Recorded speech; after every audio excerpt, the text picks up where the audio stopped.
Hi hello నమస్తే, welcome to Kirak news. నేను మీ కడారి శ్రీనివాస్. ఈరోజు మనం ఆంధ్రప్రదేశ్ రాష్ట్రంలో చూసుకుంటే రాష్ట్ర రాజకీయాలు వేడెక్కుతున్నాయి. ఒకవైపు అధికార ప్రభుత్వం జగన్ కి ముచ్చెమటలు పట్టేలాగున అక్కడి రాజకీయాలు వేడెక్కుతున్నాయి. అయితే దీని చుట్టూ కాపు రాజకీయాలే కేంద్రీకృతంగా కనిపిస్తున్నాయి. మొత్తానికి ఏపీలో కాక పుట్టిస్తున్న రాజకీయాలు, మరి కాపులకు కాపు కాసేదెవరు అనే ఈ విషయంపై మనకు బండారు రామ్మోహన్ రావు గారు, సీనియర్ జర్నలిస్టు, విశ్లేషకులు, ఒక రాజకీయ నాయకుడిగా పనిచేసిన ఉన్నాయి, జేపీ గారితో పనిచేసిన అనుభవం కూడా ఉంది సార్కి. వారిని అడిగి మరిన్ని విషయాలు తెలుసుకుందాం. Sir, good evening sir, welcome to Kirak news. Right, కాపులకు కాపు కాసేదెవరు, ఏపీలో కాక పుట్టిస్తున్న కాపు రాజకీయాలు అంటే మీరు ఎలా విశ్లేషిస్తారు సార్? సరిగ్గా ఇంకొక 3-4 నెలల్లో ఆంధ్రప్రదేశ్ లో పార్లమెంట్ ఎన్నికలు రెండు జరుగుతున్నాయి. ఈ దిశలో మొత్తం రాజకీయాలు కాకపుట్టిస్తున్నాయి. ఒక వంక జగన్మోహన్ రెడ్డి ఎవరైతే ఎమ్మెల్యేలు తీసేద్దామనుకుంటున్నారో, టికెట్ నిరాకరిస్తామనుకుంటున్నారో వాళ్ళందరూ ఇప్పటికీ తిరుగుబాటు బాగుంటారు. పెద్ద ఎత్తున వాళ్ళ అభ్యర్థులు సమావేశం అవుతుంది. మొదటి 11 మంది అనుకున్నాం, తర్వాత 50 అనుకున్నాం, ఇప్పుడు సుమారు 60 పైగా అభ్యర్థులు మారుస్తారో అనుకుంటున్నారు. కానీ ఈ దశలో చాలా మంది మొదట్లో జగనన్న చెప్పడానికి పెట్టామని రకరకాల మాట్లాడిన ఇప్పటికే చాలా మంది అక్కడ గెలిచేట తిరుగుబాటు చెప్తున్నారు.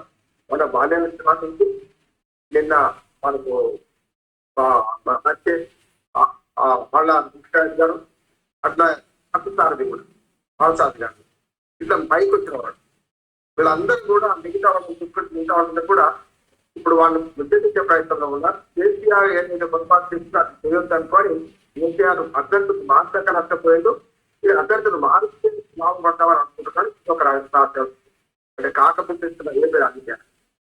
ఇక రెండోది అటుపక్షం అంటే కురుక్షేత్రంలో పాండవుని గౌరవం అటుపక్షం ఉన్న నలుగురు వరకు చంద్రబాబు నాయుడు, తెలుగుదేశం పార్టీ, జనసేన, పవన్ కళ్యాణ్, ఈ రెండు బీజేపీతో ఒక రకమైన జనసేన అటు పక్కన పోయి ఏమంటారు నాలుగు పోరాడే అనిపిస్తూ అటు పవన్ కళ్యాణ్ బీజేపీకి టీడీపీకి మధ్య ఉన్నాడు. బీజేపీతో పొత్తు ఉన్నది కొనసాగుతుంది, టీడీపీతో పొత్తు కావాలని కోరుకుంటున్నాడు. ఆల్రెడీ ఇప్పటికే ఇతరంగా ఒప్పందాలు పుట్టినాయి. ఈ దశలో కాపులను ఎట్లా మనం ఆకట్టుకోవాలని రెండు పార్టీలు ప్రయత్నం చేస్తున్నాయి. టీడీపీ కానీ అధికారుల పక్షంలో ఉంటారు. అందుకనే ఆంధ్రప్రదేశ్ లో మూడే పార్టీలు ఎప్పుడు కూడా మొదటి కూడా విభజన కన్నా ముందు, అంతకుముందు మద్రాసులో విడిపోయినప్పుడు చూస్తే కాపు, కమ్మ, రెడ్డి రాజకీయాలు. నేనైతే వారికి నేను కులాలు మాట్లాడదలుచుకునే కానీ ఇవాళ కంపల్సరీ ఈ 3 కులాలు కూడే పార్టీ. గతంలో తగ్గినప్పుడు కాపు కొమ్ము కట్టాలనుకున్నారు, పోయింది. ఇక్కడ కాపుల రాజకీయం మొదలైంది ఇప్పటిది కాదు. హరిరామ జోగేంద్రి, అట్లాగే ముద్రగడ పద్మనాభం, ముద్రగడ పద్మనాభం చూశారు, తెలుగుదేశం చూశారు. ఇప్పుడు ఏమో వైసీపీ పక్షాన కొంచెం పనిచేస్తున్నాడు అనిపిస్తుంది. కనుక ముద్రగడ పద్మనాభం అనగానే ఒక బ్రాండ్ ఏంటంటే కాపు కాసేవాడు అనే ఒక పేరు. అంటే ఆయన సంప్రదాయం కావచ్చు, రకరకాల పిలుమొక్కలు కావచ్చు, ఇవన్నిటి వల్ల ఏమైంది కాపులను ఈ ప్రధాన ప్రపంచంలో తాకట్టు పెట్టాలి అన్న విమర్శ నాకు వ్యక్తిగత ఇలాగే చెప్తున్నాం. హైదరాబాద్ తర్వాత పార్టీ చేంజ్ ప్రజాపతి పెట్టినప్పుడు కాపులందరూ ఆశపడ్డారు. అసలు ఈ అన్నిటికంటే ముఖ్యం ఏంటంటే వంగవీటి రంగా గురించి మాట్లాడకుండా కాపులు స్వీకరించాలి. వంగవీటి రంగా దాసు తెలుగుదేశం పార్టీ అధికారంలో హత్య చేయబడ్డాడు. చంద్రబాబు నాయుడు గారి ప్రయత్నం చేయించాలని ఒక అపోహ ఎదుర్కొంటున్నారు. అంతవరకు అది కేసులు కానీ అని. కానీ ఆ హత్య రాజకీయాల్లో చంద్రబాబు నాయుడు దోషి అని ఈ చుపక్క కాపు నాయకుని భావిస్తున్నారు. అదే నేపథ్యంలో చంద్రబాబు నాయుడు విడిపోయి మనకు చాలా రకరకాల మధ్యగా పనిచేసిన ముద్రగడ పద్మనాభం బయటపడ్డారు. 2014 తర్వాత రాజకీయాలు చూస్తే రాష్ట్ర విడుదల తర్వాత 2014లో మనకు తెలుగుదేశం పార్టీ 101 సీట్లు గెలిచి 5 సీట్లు బీజేపీ, మిత్రపక్షం, జనసేన పోటీ గెలిచారు. అటుపక్క 69 సీట్లు పరిస్థితి వస్తాయి. ఈ దిశలో ముద్రగడ పద్మనాభము ఇచ్చిన హామీ ఏదైతే రాష్ట్రకు ఇచ్చిన హామీ ఆయన ఉల్లంఘించారు, చేయడం లేదు అని ముద్రగడ పద్మనాభం మళ్ళీ కాక మొదలు పెట్టారు. అప్పుడు తొలి రైలు తగ్గడంతో 328 మంది అరెస్ట్ అయ్యారు. కాపు నాయకుడు ముద్రగడ పద్మనాభం రాజమండ్రి జైల్లో నిరంతరపడి కేసులో పేరు పెడితేనా ఆ సంఘటనలు మర్చిపోలేకపోతుంది కాపు. ఇటీవల నిన్నటి యూనియన్ సందర్భంగా ఇప్పటిదాకా 4 ఏళ్ళ నుంచి ముఖ్యంగా 2-3 ఏళ్ళ నుంచి అయితే కరోనా కష్టం కలిగిన తర్వాత కూడా ముద్రగడ పద్మనాభం బయటకు వచ్చి ఎప్పుడు కూడా ఈ యూనియన్ జరుపుకోలేదు. మరి తన కొడుకు రాజకీయాలు తీసుకొస్తాన ఆలోచనతో ఆయన ఉన్నారు. కిర్లపూడిలో నేను ఆయన ఇంటికి వెళ్ళాను గతంలో.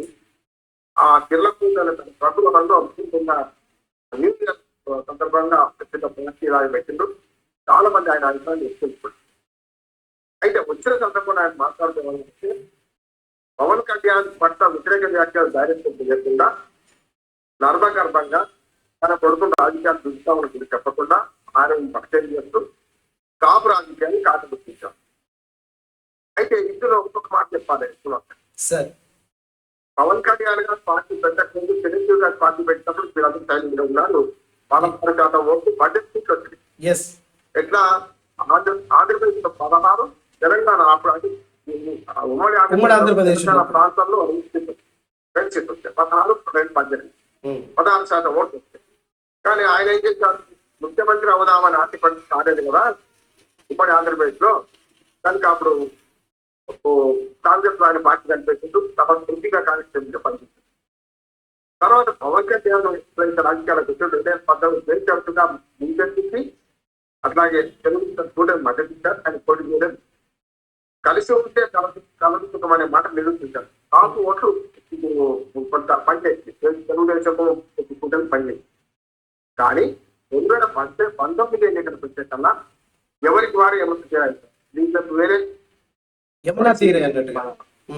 ఒంటరిగా చేస్తే బీజేపీ వేరింది, జనసేన వేరింది. అయితే ఈ 3 పార్టీలు విడిపోతే కొద్ది శాతం ఓటర్ని మరి ఓడిపోవడమే ఎక్కువ శాతం ఓటర్ తేడా వచ్చి 49% ఓటర్ని వైసీపీ 150 సీట్లు గెలుస్తున్నారు. కాపుల మద్దతు ఉంటే 2014 గెలిచారు. కాపుల మద్దతు వస్తే 2019లో దీనికి ఓడిపోయింది. ఈ నేపథ్యంలో ఎప్పుడైతే పవన్ కళ్యాణ్ 2019 ఓడిపోయిన నేపథ్యంలో ఈ 2 ఏళ్ళుగా జరుగుతుంది ఏంటంటే ముద్రగడ పద్మనాభం పవన్ కళ్యాణ్కి కొన్ని సూక్తి ముక్తాలు ఇట్లా ప్రవర్తిస్తే మన కాపులకు న్యాయం జరుగుతుందని చెప్పడం. అసలు ఆయన కూడా చెప్పడానికి మా నాయకుడు వచ్చి ఆయన ఎవడు అని ఇటు పక్కన కాపు నాయకులు కూలిపోయి ముందు పక్కన చేయడం. అసలే సినిమా ఇప్పుడు నడుస్తుంది. కాపు నాయకుల్లో ఒక వర్గం అంటే ముద్రగడ పద్మనాభం వర్గం అంతా వైసీపీ మద్దతున్నది. పవన్ కళ్యాణ్ సంబంధించిన వర్గం అంతా టీడీపీ మద్దతు.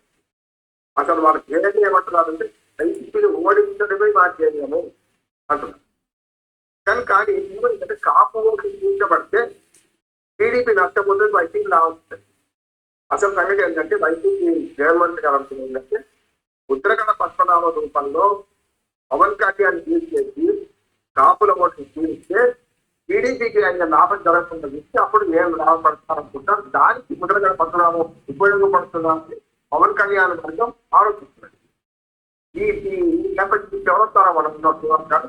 ఈ చౌరస్తానం ఎవరు ఎంటికి పోతారు, పోయిన ఎంత నష్టం జరుగుతుంది, ఎవరికి ఎంత నష్టం జరుగుతుంది అంటే వీళ్ళు విడిపోతే టీడీపీకి నష్టం, కలిసి ఉంటే టీడీపీకి లాభం, విడిపోతే వైసీపీకి లాభం, టీడీపీకి నష్టం జరిగే పరిస్థితి.